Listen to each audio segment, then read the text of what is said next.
fun things going on this season, but one of the biggest projects is called The Loft. Now, here on our set, we do a fair amount of cooking and decorating and entertaining, but this season, thanks to our friends at GE, we have a whole new party space downtown in Soho. And the way we're going to purpose it is we're going to bring some of our studio audience guests down there. We're going to do tons of entertaining. You'll see all of our buddies down there teaching people different techniques for entertaining. You know, we're going to be throwing big parties. Now, the Loft, as you might guess, if you've ever seen a New York City loft, it's like a blank sheet of paper. It's just a big room, nothing in it. And I mean nothing. So our friends from GE dropped off their cafe line. Amazing. I love the double oven stove personally. They dropped off all these great appliances, but then all we had was an empty room with appliances sitting in it. So we decided to ask our good friend, he's now our really good friend, from HGTV, designer John Gidding. He's so gorgeous. I know, I call him Giddy Up, he's so gorgeous. We locked John Gidding in that room for a couple of weeks with the appliances and said, okay, make something out of that. You want to see what he did? Yeah! I give to you Rachel's Loft. Check it out. Wow. Well, this is New York living right here. First time seeing the loft that Rachel's asked me to design. The challenge is clear. It's got to be a knockout kitchen, a comfortable living space, and a place that can really feel like a home away from home for the Rachael Way viewers. Amazing. I've got my work cut out for me. This is big. My plan for this space is relatively simple. I'm going to break it up into 3 distinct zones: the kitchen zone, the living zone, and the hangout zone. When I start designing for an empty space like this, I think of the single most important element for me, and then I go down from there. So number 1 in importance is a kitchen for Rachael Ray. I've got a lot of work ahead of me, so I better get cracking.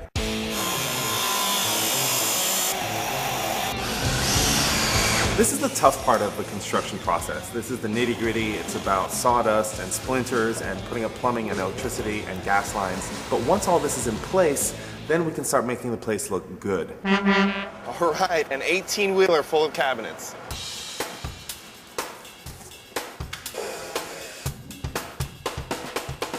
Our GE Cafe appliances are here. One thing to keep in mind when laying out a kitchen, especially one as large as this one, is to keep all the functional elements close to one another so you're not running large laps around the apartment trying to cook. Today we're putting in the backsplash on the countertops. The countertops are Arctic white so that they contrast sharply with the dark cabinets. Beautiful. When you're putting together an amazing kitchen, you need amazing appliances. I'm using all GE Cafe appliances because not only do they look great, they'll save you time too. This Advantium literally cooks twice as fast as a conventional oven.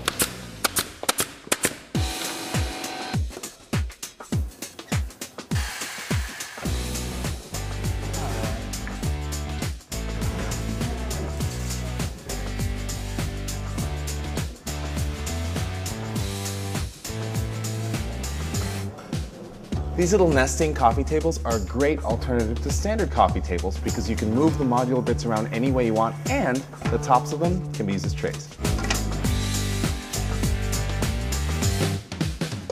And that is it. We are done. This place is looking pretty good.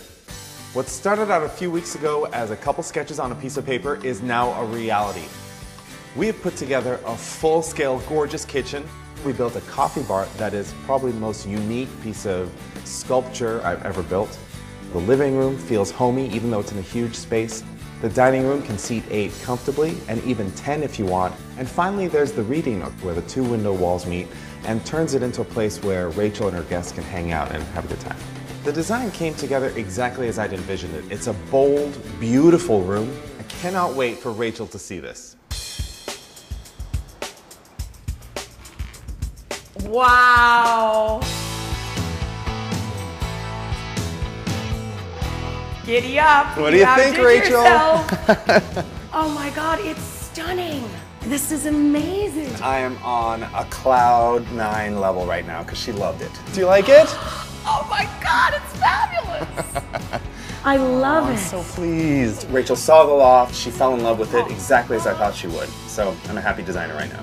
Don't you love the double oven? I love them. Have you ever had a quad? Oh my God, I know. All the hard work paid off. I can't believe you did it in 2 weeks. I can't even believe it's possible. Well, enjoy it. This is your loft now, and I think your viewers are going to love it too. I think it's gorgeous. Thank you.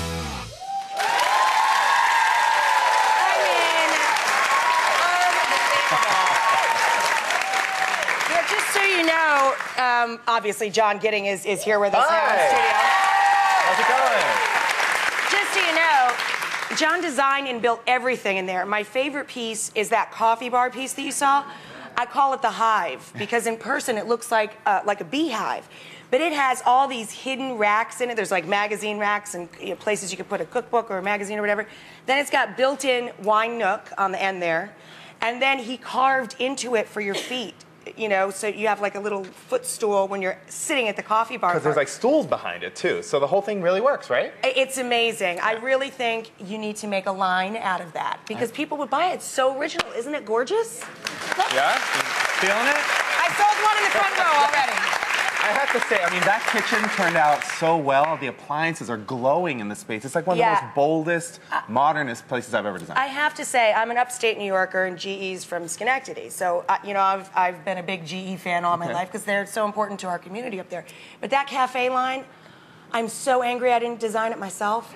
I mean, 2 ovens, they're so cool. It makes sense. You actually cook faster with that kind of setup. It's so clever, and I have 2 of them there, so I can make 4 turkeys.